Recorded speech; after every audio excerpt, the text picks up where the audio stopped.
apabila hal itu diperlukan, kita mendatangi orang-orang yang cinta dunia, tujuannya kita menjelaskan. Gak peduli mereka marah gak marah, kita jelaskan ini haram, ini syirik, ini bid'ah, ini maksiat, mungkar. Maka beda lagi perkaranya. Udah masuk? 1 menit. Ya, au daruratun, atau bahkan kondisi darurat. Orang yang nggak bisa datang ke majelis ilmu, sedangkan dia butuh permasalahan ini diselesaikan, lalu minta tolong kepada kita untuk menyelesaikan permasalahannya, rumah tangga dan yang semisalnya, nggak mungkin keluar rumah dia, maka beda lagi perkaranya. Aw iqtadathu maslahatun diniyatun rajihatun ala mafsadati badlihi, atau datangnya kita kepada mereka ini justru lebih maslahat dalam urusan agama dibandingkan dengan mafsadah ketika kita tahan ilmu kita tidak mau mendatangi mereka. Wa hasunat fihi niyatun sholihatun, dan ingat diiringi dengan niat yang saleh, niat yang benar. Ya, bukan mentang-mentang wah diundang orang yang kaya akhirnya mau. Ya, kalau memang benar-benar dibutuhkan, silakan datang, tapi niatkan untuk menyebarkan ilmu. Enggak peduli nanti kita sampaikan menyinggung atau enggak menyinggung, itu urusan nanti. Baik, silakan ada dulu ya. Ma'asyiral muslimin rahimani wa rahimakumullah, kita lanjutkan sedikit lagi. Jadi, apabila memang dibutuhkan orang yang berilmu mendatangi orang yang membutuhkan ilmu, apalagi darurat, dan diiringi niat yang saleh, fala ba'sa bihi insyaallah taala, maka hal semacam ini tidak mengapa. Wa ala hadza, atas hal inilah yuhmalu ma ja'a an ba'di a'immatis salaf, dibawa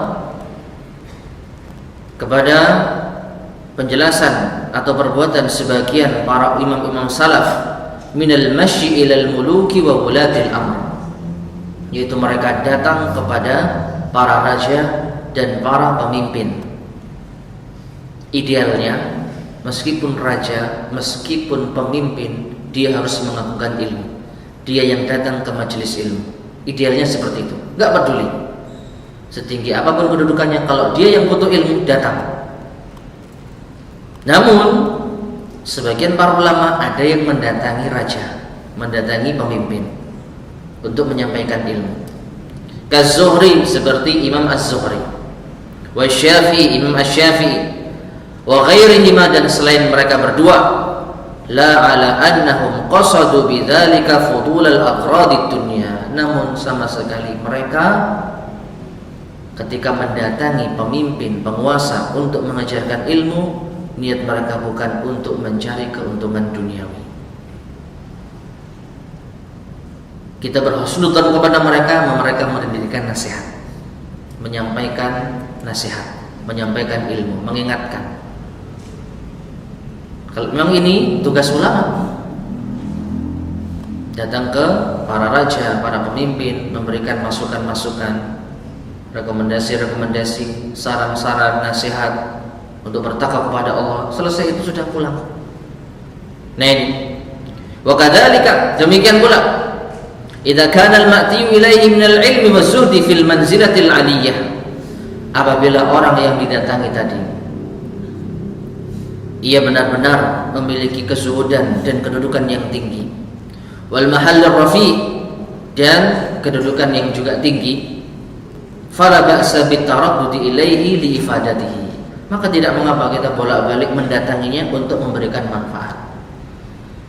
Jadi yang kita sampaikan ini tidak secara mutlak. Kalau memang dibutuhkan dan maslahatnya jauh lebih banyak dibandingkan dengan madaratnya. Contoh, ketika kita diundang untuk memberikan ilmu di suatu tempat privat, ternyata dia mendengarkan nasihat kita dan bibir kita tetap tegas, haram ya haram, maksiat ya maksiat, syirik ya syirik, gak peduli nanti apa yang terjadi, pokoknya dia sampaikan. Ternyata dia mendapatkan manfaat, ternyata dia bisa meninggalkan kesyirikan, ternyata dia bisa meninggalkan keharaman, ternyata dia berubah menjadi baik, maka silakan kita mendatangi terus. Karena apa? maslahatnya lebih besar. Mungkin dia masih sungkan untuk datang ke majelis ilmu karena mungkin dia masih belum faham ilmu. Makanya dia minta khusus agar kita mendatanginya. Dan ketika kita datangi ternyata ada perubahan. Dan lisan kita tetap tegas, tidak terpengaruh. Beda dengan apa? Ketika kita mendatanginya, kita sungkan untuk mengatakan kebenaran, muter-muter. Ada keharaman di depan kita, kita nggak berani mengingatkan. Ya, maka ini nggak manfaat. Inilah yang menjadikan ilmu terhina. Ilmu dibawa, justru ilmu tunduk di hadapan kemaksiatan yang ada. Tapi kalau ilmu ini kita bawa lalu bermanfaat, dia tinggalkan kesyirikan, dia tinggalkan kebid'ahan, dia tinggalkan maksiat, silakan. Meskipun kita datang berkali-kali, karena ada maslahat yang lebih besar.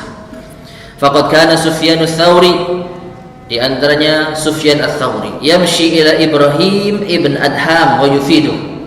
Dia yang datang kepada muridnya Ibrahim bin Adham, memberi manfaat kepadanya. Dan Ibrahim bin Adham dapat manfaat. Ya, wa kana Abu Ubaid yamshi ila Ali bin al-Madini. Abu Ubaid yang datang kepada muridnya Ali bin al-Madini, yusmi'u gharib al-hadis, untuk memperdengarkan hadis-hadis yang gharib. Jadilah Ibnu atau Ali ibn al-Madini ulama setelahnya dapat manfaat yang datang gurunya.